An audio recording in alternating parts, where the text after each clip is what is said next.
Hey everybody, before you continue watching the video, make sure you give the channel a like and subscribe. Go and follow us on Instagram. Go and check out all the different social media scenarios. Make sure if you're enjoying the content, go there, like, subscribe, follow, so we can keep putting stuff out. If you've got any questions, leave a comment. All right, make a comment on either of our pages and we'll answer them as soon as we can.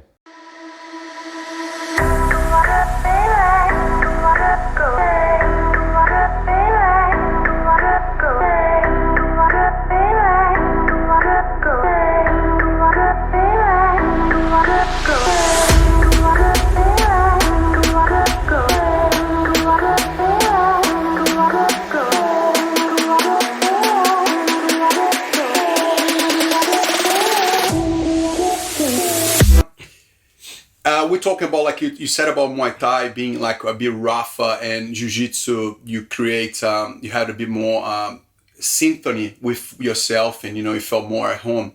And I found that one of the biggest upsides of Jiu-Jitsu is this Brazilian culture, right? That I think makes super interesting for people to stay training Jiu-Jitsu for a long time and take away that it is only a fight and I'm gonna win you.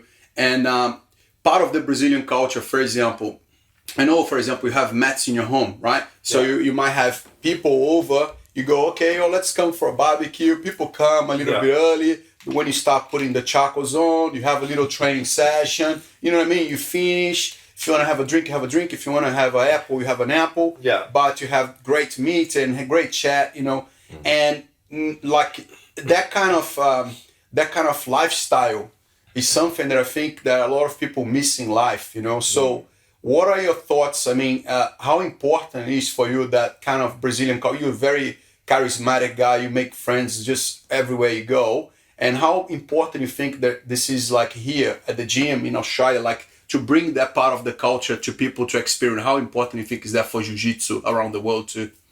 I think it's essential. But if you think about the other martial arts, what other martial arts you can actually have a chat with your mate and sit at the beach at the sand and talk about and have a couple, positions about, and it's not involving a big deal. Because if you go, let's talk about karate here at the beach, and then you start to do, any other thing, is a big thing.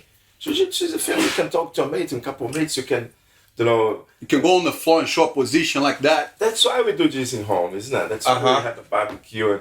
Because it's doable. It's something you can do and can talk about, and it's nice and it's pleasure.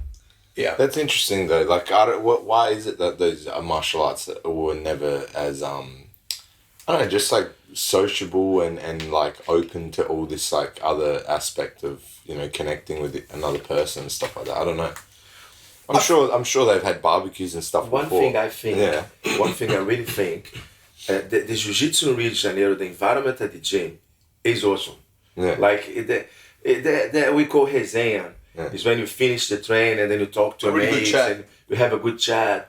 In between the train you have a chat with all the respect. Of course you have to respect at the gym. You have to have all the balls and that.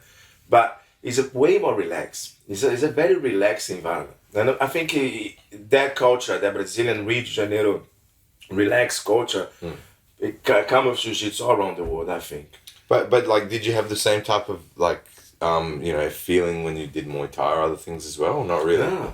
So that I just don't know. Like, what do you think changed? Is it? It might be because when you do Muay Thai, when you do boxing, when you do other certain martial arts, because you're not going 100%, because you can't. Yeah. If you go 100%, everyone's going to get knocked out every training. That's it. They're going to get injured every training. Blah blah. Whereas it can Jiu-Jitsu can be dangerous. There's times that there's you have to be careful and stuff, but I think because you can literally just go to the depth, like, man, you're going as hard as possible. And it's safe enough to do that multiple times a week. You know what I mean? At the end of it, you expressed all your emotion and aggression on the mat, and all that's left over is you're just open to connecting with somebody else in like a caring, enjoyable way. You know what I mean? I think that might have something to do with it. It definitely does, I believe so. Because like you said, other martial arts, you train with each other and end up hurting. Jiu-Jitsu can be as intense as 95% without hurt yourself and hurt your partner. True. And just like what you're saying, Anton, like, so even you're going 100% hard and going super hard, the chances of you hurting the other person are minimal. Yeah. If you go 100% in boxing, we're gonna hurt each other. You know what I mean? So you're gonna have bad feelings. Jiu-jitsu, you're gonna go 110% and probably never gonna want to get hurt. That's why I think it's good for kids. I agree. That's why I really think it's good for kids. Not putting any other martial arts down, because back to the days when I started Jiu-Jitsu, I thought, oh, Jiu-Jitsu is the best thing ever, nothing else is good. But it's not like that. There's so many other good things. Everything have a good point. But in my opinion, Jiu-Jitsu for kids, that's what I tell every parent. I'm actually a bit annoying because I tell all my mates, oh, for kids Jiu-Jitsu. Because I think Jiu-Jitsu, the kid actually go to the hardest they can, to the proper things going on there without hurt each other. And when they finish, they're happy. They're like, I saw my son coming back to Jiu-Jitsu this week after a while because he's doing soccer. And then he had one roll, and I haven't seen that face when he finished something in a long time. Because he was just, he done what he's supposed to do. He went there, he rolled fast, and he was, I don't know, he was that. And I said, man, that's what you want. You just have that in Jiu-Jitsu.